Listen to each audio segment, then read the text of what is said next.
কারণই নেই, কোনো ছেলের নেই, ওর নিজেরও নেই, যখনই ডাক্তার দেখায় তখনই শোনানো সে নাকি তার একটা সম্পর্ক নেই, সে যদি এই বছরে একবার দিচ্ছে, সেই বছরে দেখেছি আর এই বছরে দেখেছি বারবার শোনানো। আর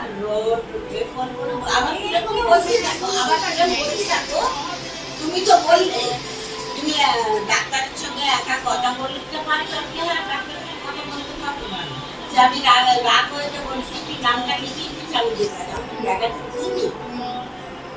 ডাক্তার 5 নম্বর ঘরে বসে, 6 নম্বর 7 নম্বর ঘরে,